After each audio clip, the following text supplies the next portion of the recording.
Road Dog Trucking News is live with the latest news and issues from across the trucking world. Road Dog Trucking News with Mark Willis. Drivers want to welcome you to the Friday edition of SiriusXM's Road Dog Trucking News. Thanks for being out there, and let me give you the phone number to get the program up and running. I want you to dial in now if you want. It's 888-876-2336, 8888 Road Dog. That number is good all over North America. North, south, east, west. You got a voice in all of this, folks, and I'm really hope that you get on board and talk with the guests, the newsmakers, policymakers, the folks that are in the know. I'll bring them to the table so you can answer and get questions, directed and answered by the guests that are going to be coming on board the show. A lot of good stuff coming up, guys. Coming up on the program, Tim Aschoff is going to be joining me, the president and chief operating officer of Crete Carrier Corporation and Schaefer Trucking, and also the vice president of risk management for Crete and Schaefer, Chris Hilkemann, is on board as well. And we're going to talk about what's going on at the Great American Truck Show in Dallas coming up right around the corner. As a matter of fact, and in fact, guys, just before I came on the air here, Charles, our extraordinaire technical operator, was talking about, some of the great things about what he does, keeping us on the air. He's been in contact with the engineers, and everything is all set, ready to go for the live broadcast on Thursday and Friday. So we are really looking forward to getting out there and seeing you guys at the Great American Truck Show coming up in Dallas. And, man, some additional things I do want to mention to you. There's a lot of available truck parking that will be at what is called Fair Park, and that's about maybe 2 to 3 miles from the convention center itself. If you're going to be bringing your big truck, you can certainly do that. A lot of great parking out there. They're going to have shuttles taking you back and forth to that location. So check that out up on the GATS website. Educational seminars, man, they've got a bunch of them planned. There's more than 50 hours of different types of educational events that are going to be going on out there. The Federal Motor Carrier Safety Administration will indeed have a booth at the convention center. They're going to be talking with you guys about various things that are going on, like the electronic locking devices. That is, of course, one of the ongoing big stories. The data with that is coming up on December the 18th. A lot of fleets are ready for it. A lot of fleets have been ready for it for many years. Some are just getting on board. And some of the information I got yesterday to the program indicates that a lot of folks have not even heard about the ELD. So, that's quite a little interesting twist to that as well. And is this going to be a last-minute thing for many people out there? We're going to get into that conversation and talk about some of the electronic safety devices that are on board trucks, like collision mitigation, on-board recorders, how much of all of this is really driver responsibility. And again, let's get right to the conversation. Tim Aschoff on board, president and COO of Crete Carrier Corporation and Schaefer Trucking, and Chris Hilkemann is also on board, the vice president of risk management. And Tim, I want to welcome you back, sir. Good afternoon. Great to be back. Thanks for having me on the show on this Friday afternoon. Yes, sir. It's good to chat with you. And Chris, I want to welcome you to the program as well. Good afternoon to you. Good afternoon. Thank you. Yes, sir. Good to chat with you both. And Tim, I'm really looking forward to seeing you guys in Dallas coming up right around the corner. And I am very honored to be hosting an electronic locking device panel on Saturday at the Great American Truck Show. That's going to be a lot of fun. I'm expecting a lot of folks to be there. Talk about this. You guys will be at GATS. You are going to be there as well, talking with the drivers. A lot of optimism going into this show, right? There is. I think we're in a really good time for our industry as a whole. I was out actually visiting some customers this week, and the overall economy and freight market seems to be on a positive path, and that's great for everybody, and great for certainly our drivers and all the drivers in the industry. I think we've come off of a few challenging years with respect to not only freight, but some of the things with the equipment changes that were out there. Certainly a number of different regulations that you've talked about that we have had to get adjusted to as an industry. And the big one we still face is the ELDs, and so we're proud to be a part of the panel that will be discussing that, because I think there's things that we can learn from each other, and we've been out there and had ELDs for essentially about 10 years now, and it's something you have to adjust to and learn how to use to your advantage. So if we can share that knowledge out there, we're happy to do that. All right, and Chris, to expand on that a little bit more, because you've got direct contact with the drivers out there when it comes to the ELDs. What kind of feedback are you hearing from the guys and the ladies behind the wheel of your trucks? Some of the feedback, are they getting used to the ELDs, the efficiency of it, or do you find some are still saying, man, let me have my paper log back? What are you hearing from those sides? Yeah, well, we're not hearing a lot from our drivers, mostly because they're so used to having the electronic logs, or rather the AOBRDs would be the technical name for what we have right now. And we've been fully deployed with those for a couple of years, so it really is status quo on our end. Certainly, we've been in touch with our drivers to let them know about the mandate, what it means from them, and what changes they may see. And as the mandate continues to come forward, we'll continue to have those conversations with our drivers and roll out some additional training on what is going to change. And so looks like from what we're seeing is maybe some looks to screens, some different feels to screens, but with respect to electronic logging, it's pretty much status quo here at Crete, so we're not hearing a whole lot from our drivers. And even with our new drivers that come on board, there's a lot of drivers that are coming from companies that have electronic logging, AOBRDs, and so this isn't a big change to them. In fact, we have a lot of applicants and a lot of recruits that one of their questions is, do you have electronic logging? Because that's all they have ever known, and that's what they want to stick with. That's an interesting point, because a lot of the folks that are coming into the industry right now have never seen or dealt with a paper log. And Tim, is that, in your estimation, maybe a generational thing that eventually the marketplace will weed out those, if you will, that are on paper? Because the mandate's is now facing everybody, so to speak. But at some point, will we see just a total elimination of paper on certain applications with trucking? I think we will. I think what drivers have found, when we went through this conversion, starting, as I mentioned, almost a decade ago, is, there's an initial apprehension, but once you see the benefits of having the electronic logging and, knowing exactly where you're at on your hours, not having to do all the paperwork and calculation that you have to do as a driver, keep track exactly where you were when, those types of things, and then, then working with the carrier on knowing exactly what hours a driver has to optimize their time and their miles. They see the benefits of it. But, there still are a number of drivers out there that have only done paper. And so it still will be a transition period here. And, one of the things that we've done then is to try to ensure we can help with that transition. We've gone through it with all of our drivers that are on board at one point or another. So, we've learned from that. And so when we have new drivers coming on board, we obviously try to provide that education and training, but we know it's more than just sitting in a classroom and this is how it works. It's then those first couple of weeks of adapting your trip planning to electronic logging, ensuring you can, communicate your hours with operations and otherwise, and then just, change basically some habits where you, don't have to keep track of some of the things on your own or otherwise. And so we've set up mentors for new drivers that come on board that haven't had electronic logging, with one of our drivers that have gone through that. And that seems to be a very positive program for drivers that are trying to transition. And Chris, with that, this I would imagine is some of the big changes that you are seeing in the driver marketplace, that drivers that are coming on board want this kind of specialized technology to help make their jobs that much easier out there. The more technology, the better. In other words, is that what you're hearing from your guys as they come in? Well, I would say that's not universal, but yes, we are certainly hearing from a lot of the drivers that come in is they want applications to make their lives easier.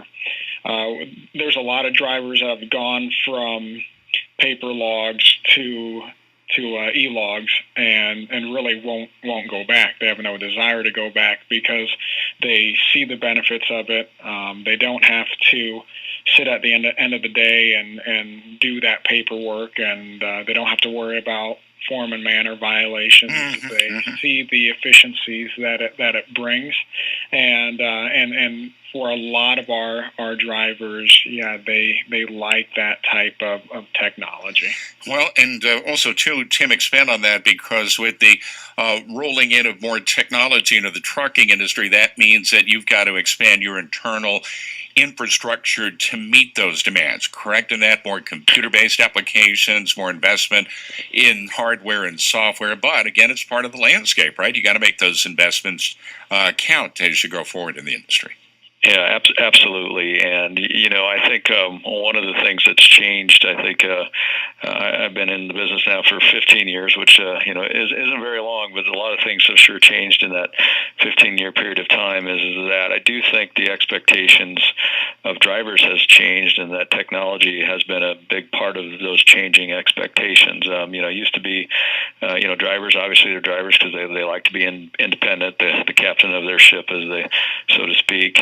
But now with technology and what drivers can see it can do just in their own daily lives, whether it's, buying things online or communicating with their family, there's those expectations for those tools to be there from us as well. So, we need to ensure that we're working both internally with our IT and other resources to develop what we need to provide that communication and that access, and then work with our vendors too. We've rolled out a number of things recently. Things as simple as providing our drivers the CAT scale app with automatic payment through our fuel card system, and also providing them an app where they can get the messages that typically have gone to their truck through their mobile communication system, now pushes right out to their phone, so they're not tied to their truck when they're at the truck stop or at home or otherwise. Those types of applications have really changed for the better, the life of the driver out there. So we need to make sure we're staying advanced with that, and as you said, allocate the right resources to those things. And looking at a lot of the data that is going to be collected, say with the technology like the lane departure warning systems, collision mitigation, these are making drivers safer out there. Talk about that data that is collected, Chris, and looking at it from an analytical standpoint. When you look at some of this data, how do you make improvements to the operational efficiency of the fleet? How critical is that data in planning and strategy going forward, in other words?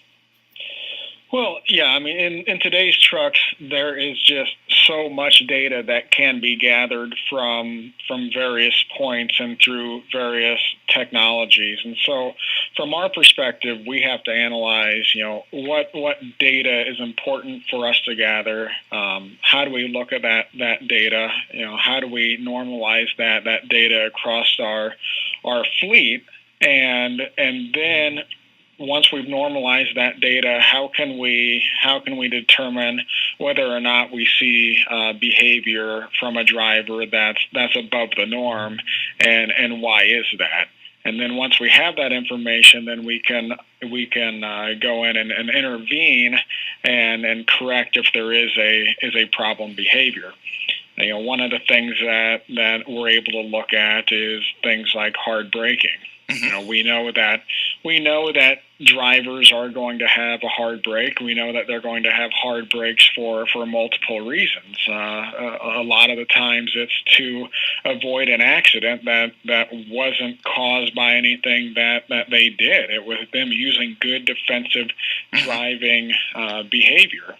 But we also know that if you have a driver that has a number of hard brakes that is above a normalization line, there may be something going on, and so now we may need to intervene with that driver to figure out, hey, what's going on? What's causing these hard brakes? Is there a need for additional coaching? So absolutely, the data, if it's used correctly, can make your fleet safer. Well, and taking that data, when you look at it from an analytical standpoint, do you have to maybe step back some time and say, okay, some of this might be subjective depending upon the kind of traffic lanes that they are in, or certain types of areas of the country, if it's more hilly, for example, as compared with maybe to a flat area? There's a lot of science behind that, behind analyzing and collecting data like that, isn't there? You're absolutely right. I mean, it is. It can be regionally based. It can be seasonally based. There are a lot of variables that go into that data. It's no surprise that we do have some event recorders on a very small portion of our fleet. Roughly about 10% of our fleet do have camera systems, the drive cam system on our trucks. And what we've been able to glean from that, though, is video and audio give us a lot more information on what goes into a certain event. So if we see that there's a hard brake that's been triggered through the electronic control module, that's all we know. We know that there's a hard brake. But if we have an ECM trigger along with video, that gives us a lot more information on what has caused that hard brake to begin with, and is there a behavioral problem. So we've been able to extrapolate some things that we're seeing with video on that small portion of our fleet, equating them with certain behaviors, and then looking at behaviors in a little bit different way than we have in the past, just because we're able to get so much more information from those types of video systems. And Tim, this is also a great opportunity as well, because if there are some extenuating circumstances, say, with a hard braking system, this gives the company an opportunity maybe to reinforce some behaviors out there and what needs to be done, and it helps to keep the driver. In other words, helps with the retention, because if it can be a learning experience, and that's going to be all the more better for everybody involved in this, right? Absolutely, and that's the whole goal with our system. We want to, as Chris said, we need to sometimes validate what does data mean, so the event recorders do that for us. But the goal then is to coach, is to be able to make that driver, see what the behavior is, and can we help that? Because we know that, drivers, you're out there, you're committed. You've made a big investment to learn how to become a driver. You've been out there, you sacrifice family time and other things to be out on the road. You made it your career, and you want to keep that career. And so our goal is to say, how do we take this information and help that driver keep his or her career? And it's a lot like athletics. Seeing is believing.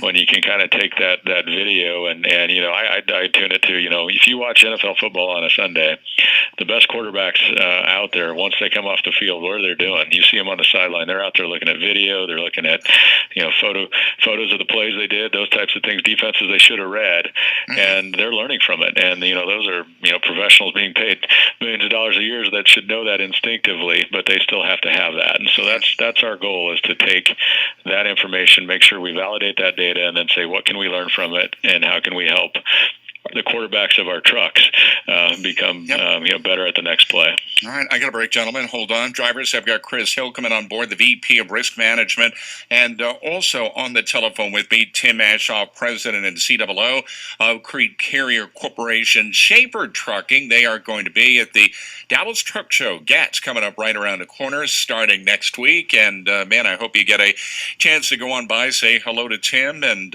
his crew in Dallas. They are going to be there, and of course, this is all part of the efforts by us to bring you information about what's going on at the Great American Truck Show. I'll be interviewing a number of folks at the convention center to give you a flavor of what's going on. So if you've got a question or a comment or two for Tim and Chris, you're welcome to jump on board. I see a number of folks that are lining up already to get into the conversation. Michael in Texas, Crazy Pete is coming up in North Dakota. Jerry in Nebraska got you coming up as well.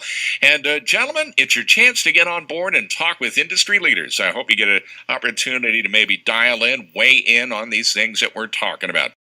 Up to the minute news, live on the trucking industry. It's Road Dog Trucking News with Mark Willis. Drivers, hey, welcome to the show. And again, the phone number to call in, it's 888-876-2336 on this Friday. It's now 27 minutes after the hour, 2:27 East, 1:27 in the Central Time Zone, and talking a lot about what's going on at the Great American Truck Show coming up in Dallas next week. As a matter of fact, ladies and gentlemen, the show is open on Thursday, Friday, Friday and Saturday.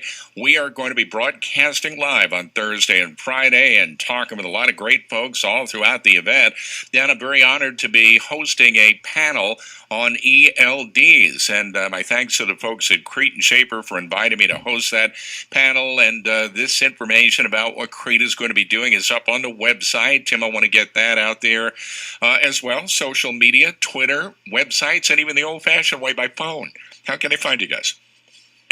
Well, they can go right out there to CreteCarrierJobs.com, SchaeferJobs.com, HuntTransportationJobs.com, and that has all of our phone numbers, all our links, all our Twitter access, Facebook. It's a good place to go. On Facebook, we're at /Crete Carrier or /Schaefer Trucking or /Hunt Transportation. So I think there's more ways out there than I know of to get a hold of us. So those are the best places to start. And then certainly, give any of our recruiting teams a call and they can answer questions, and we'd be happy to talk to you about it.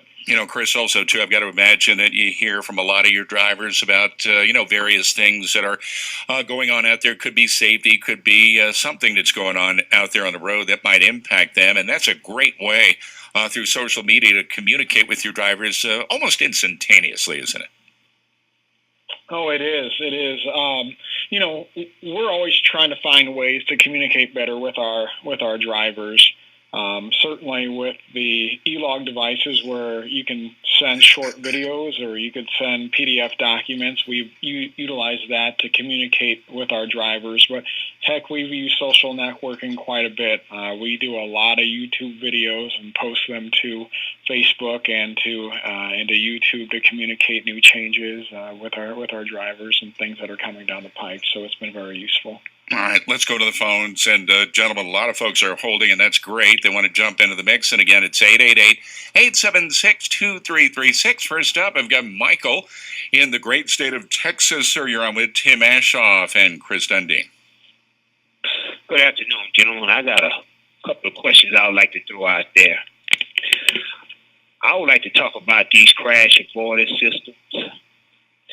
There's a lot of problem with those systems. I don't have one on my truck per se, but I have a friend of mine that drives for a company. It was always going off. It can't distinguish the lines in the road, and people would cut him off. Mm-hmm. His company was always calling him, think he was driving bad, and he'd been with these people 20 years. So he finally had to tell them they either give him a truck without the crash avoidance system on there, or he was going to quit. And they finally gave it to him. He's a lot happier driver. I think what's going to be the problem with all this technology is the driver's going to depend on it too much, and they're going to relax in concentration because they're depending on all the technology. They're going to make the accident rates go up higher than what it is. So we already see that everybody got all these crash avoidance systems and everything. The accident rate is steady going up. The other thing I would like to throw out there is the ELD. I'm a one-truck owner-operator. I can understand y'all having the ELDs to manage your fleet, but why would I need an ELD just to manage me when I haul oversized freight? I'm basically resting at night anyway. Okay, all right, let me get them a comment. Michael, I appreciate it. And Chris Hilkemann, let me get you to comment on that. From the standpoint, maybe we'll start with the one-truck operator. What are your thoughts on that? The one-truck operator at some point will need it. I mean, that's just part of the landscape with what we're looking at with the regulations. But how would you convince, say, a one-truck operator of the importance of having, say, an ELD on board? Well, the caller had mentioned that he could see how it would be useful for a large fleet as we manage our trucks. And as Tim has pointed out, we do utilize the ELDs to optimize our freight. But let's not forget the purpose behind the ELD, and that is compliance with the hours of service regulations. And a large portion of the ELD mandate is being able to tie in to the truck's module to record when the wheels are moving, to provide accurate information that is candid, information that is truthful, and information that is able to be readily transmitted to roadside officers. And so, it does offer some good opportunities for larger fleets, but the entire point of the mandate is to make sure that drivers are complying with the hours of service regulations and to be able to allow transparency between the driver of the vehicle and the DOT enforcement officer. The data that the officer is looking at by the side of the road, Tim, that's something I think that also would wind up on your radar screen as well, because this would be a profile, say, the company itself. Talk about the importance of making sure that that data is accurate at roadside once indeed it gets in the hands of the inspecting officer on scene. Yeah, that's right, because with the way the FMC is set up now, that data is utilized to flow into the CSA and into a driver's own personal CSA, that PSP database. So the accuracy of that is ultimately important, and that's a quick way to ensure that the officer is getting accurate data and flowing through the whole system the DOT is using now for regulatory compliance and really scoring of, in essence, drivers and companies. I've got a break. I would go ahead. add on to that. We have seen with the ELDs those form and manner violations. I forgot to add this location where I was at. I forgot to put in my equipment number. I forgot to. Sure. I tallied up my hours wrong. All those form and manner violations that come with paper, a lot of those disappear with ELDs. And so, especially since all drivers will have a CSA score, there's a lot of benefit that comes with those ELDs as well. All right, I've got a break, gentlemen, so hold on. I've got to update what's going on with news. And, of course, as you would imagine, a lot of folks want to get in to the conversation and weigh in on the top stories. Jerry in Nebraska got you coming up, good sir. That's right out of the break.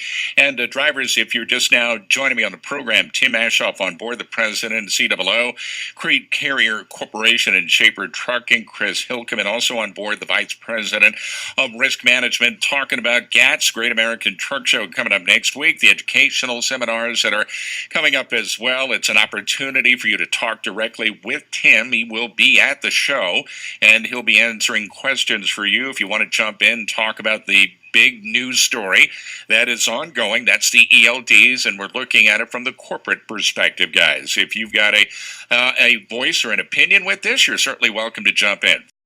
Live and up to the minute, this is Road Dog Trucking News with Mark Willis. Drivers, either way you slice it, when it comes to the electronic logging device and the mandate out there, man, it is really making a lot of drivers and companies evaluate their operational plans, their strategic planning, how to get loads from point A to point B. It trickles down to operational efficiency and dollars. And on the phone to talk about the benefits of the safety aspect, Chris Hilkemann on the phone. And also I've got Tim Aschoff with Crete and Shaper. And both of these folks are right there in the middle of it. They are, directing their fleet operations, getting their business models all set and ready to go to meet these new demands out there. And Tim, like you're mentioning, you guys have been on these for quite some time, and you've seen really quite a change in, say, efficiency and operating methods out there, more profitable, much better safety out there for the entire industry, right?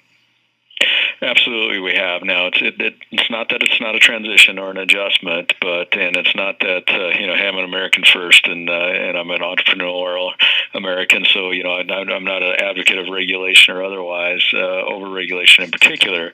But once you have it, then it's like, how can we use that to our advantage? And I think that's the way we need to start looking at that for from an industry perspective, because it's about here. And so that's what we did. That's the approach we took, and certainly we looked at it from two perspectives. One, the driver's perspective, and then two, the company's perspective. And for the drivers, ensuring how can we make their life easier ultimately with the e-logs, again, with some of the things we've talked about on making the ease of tracking their hours of services there. But then from the company's perspective, how can we also help the driver in, when we know their hours, match them up with the best, most productive load, but then keep track of that data and say what loads do operate the best, and then work with our customers saying, hey, those are the loads we need for our drivers in the long run. So it really has provided us a tool to ultimately improve the life of the driver, both from a compliance standpoint, but then from a productivity standpoint, which I'm saying, means more miles and more income for them. All right, let's go to Jerry in Nebraska. Jerry, thank you. Good sir for waiting. Question or comment for the group? Good afternoon, gentlemen. Let me go through my thing, Mark. I've been out here 51 years, 71 years old, still in tip-top condition. Retired Teamster, by the way. And I can remember before deregulation, when we, especially on those kind of jobs that moved 87% of the business, operated 100% compliant. And back then it was the truckload contract carriers that were the outlaws. So here we are, things have kind of reversed. But here's my situation today. I haven't had only one logbook violation in 51 years. So form and manner don't do me any favors. I know how to make out a logbook. I appreciate your concern about me, but I could do it. But here's my situation today. I'm a one truck owner operator, and I believe in all the legal logging. But now my problem is I've gone through two systems because I can't afford a Qualcomm or a People's Net, and I don't need all the stuff that you pay for there to be legal. My problem is now I'm not Crete, I'm not Jerry Boyce, I'm not CL or Dan England, where these people come to me to sell the devices. I'm on one right now 2 hours ago. The lady said, we're doing everything we can to get the bugs and creeps and all this out of our system so that it will work. I want to run legal, but I don't have the resources and time, availability, or anything like you folks do to find the right system in 5 more months. We need more time. And remember, I'm pro-legal logging. I can't find a system because I'm not big enough for the big ones to come to me. All right, Jerry, I got to leave it at that. Let me have him answer that, and let me get your thoughts on that, guys. From the operational standpoint, and be my guide on this, the FMCSA has not certified any of these devices, the ELD devices that are out there right now. There's a lot of self-certification going on, of course. Does this present problems or concerns for, say, the smaller operators? And Tim or Chris, whichever one wants to jump in on that, you're welcome. Sure. No, and I appreciate what Jerry's saying. I mean, we have to be able to have, for the industry, viable tools that can be, used easily and inexpensive. And I have, we are a larger operator, and I appreciate that. So we do have some economies of scale, and we have some benefits there. I am seeing in the marketplace a large number of what appear to be, more affordable ELD devices that are being put on the market. And I think, the question of timing and will they be there is going to be interesting to see. And that's what I'm kind of looking forward at GATS next week, because that's a place, as you know, Mark, where all those manufacturers and suppliers have their chance to show their wares. And that's one of the things I'm anxiously awaiting, is to get down there and see. I get a lot of literature on these things. I get a lot of advertisements for them, but to see them, touch them, feel them, see how they actually work, I'll be just as curious about that as Jerry, quite honestly. Yeah, and Chris, from your standpoint, what are you going to be looking for when it comes to these kind of devices, as far as uniformity, consistency, accuracy? How do you look at it from the technology standpoint as to make sure that everything is indeed being compliant with? Well, there are a lot of devices out on the market, and as you stated, the FMCSA hasn't certified anything. In fact, they're just indicating that manufacturers need to self-certify, and that can bring up some concerns. We're hopeful that everybody is compliant and that their devices do exactly what they say they're going to do. But there is, when you work with the players that have been in the industry a long time, it gives you comfort level in that that they know what's required. This isn't their first rodeo, that they have the staff and the resources to be able to run through the regulations and to make the technology work and to beta test it to make sure it continues to work and it works well. But also the device has to be easy to use. The device has to be straightforward. It has to be easily understandable, because if a driver doesn't understand how to use the device, it's going to be hard for that driver to remain compliant and be able to transfer that information to that officer. So, we certainly look at ease of use, but we also look at who the vendor is to make sure that they have the staff and the resources that they're putting out a quality product there in the marketplace. Yeah, and the timeline, very big consideration. If they've been in business for 10 years or more, just as an example, that's going to be a pretty good barometer as to the dependency on the type of technology that they are putting out. Gentlemen, I got a break here, and I've got Uncle Spazzy coming up out of New Jersey.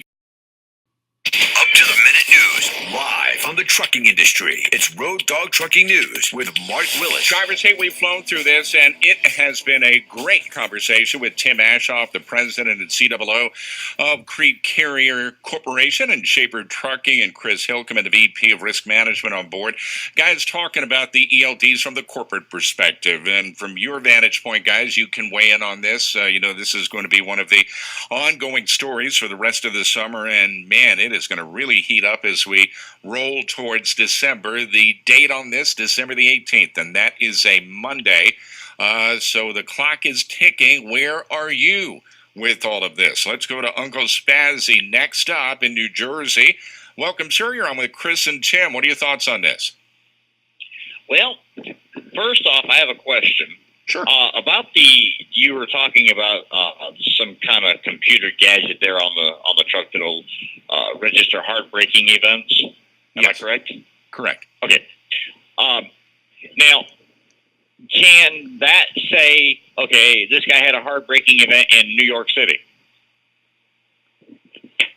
Yes, it can. It's generally tied to the GPS location of the truck. So the electronic control module can register the hard brake, and then if you have a GPS locator on the truck, you tie the two together. Okay. The reason I'm asking, I've been driving trucks, in various different forms since I was 18 years old. I am 54 now. And in all those years, I've had exactly two hard braking incidents. One, I was involved in a truck accident back in 1986, avoiding a head-on collision. Incidentally, that's the only accident I've ever had in all the years I've been driving. Mm-hmm. I've never had a logbook violation of any kind. And I'm just curious, how is this ELD going to make me a safer driver? Okay, let's talk about that, Chris, or Tim, jump in on that. That has been one of the points of contention or debate. Can these devices really make drivers safer out there? And the both of you are welcome to jump in. Well, I think from an overriding standpoint, the device is designed for compliance, and certainly the idea is compliance drives safety. So if you're already compliant, and the device, certainly may not add to it, then I think a lot of things in the regulatory world is quite honestly designed, not for the 95% of the people out there doing things the right way in a compliant way, but it's designed for the 5%. And, that could be the case with obviously many of the drivers out there. So if you're a good compliant driver already, you're a good safe driver, it may not add to your safety. It should add to the ease of your compliance with hours of service, but may not add to your safety. All right, I appreciate the phone call, gentlemen. I'm almost out of time, so I've got to get ready to wrap it up, and we could have easily done 2 hours. Sandy in Kansas, Barry in Kansas, Master Sergeant 117 in Ohio. I'm out of time. I got to let these gentlemen go on to the rest of their day, and Tim will want to get the websites out there again, social media, phone numbers where they can reach you guys. How can they contact you guys directly? Sure. CreteCarrierJobs.com, SchaeferJobs.com, HutTransportationJobs.com, or give us a call at 800-998-20 2221, and we'd be happy to talk to you. And I certainly, as Mark said, I'll be at GATS next week, and stop by and look me up at our Crete Carrier booth, Schaefer Trucking booth, and I'd be happy to talk with you there as well. All right, outstanding. I'm looking forward to chatting with you on the air as well during the course of the convention. That is going to be coming up during the 2 days that we're going to be there. And Chris, I want to thank you, good sir, for joining us as well. Thanks for the insight. Well, thank you. It was a pleasure to be on today. All right, we will do it again. Gentlemen, thanks. And again, that is Tim Aschoff, the president and COO of Crete Carrier Corporation and Schaefer Trucking, and also Chris Hilkemann, the VP of Risk Management.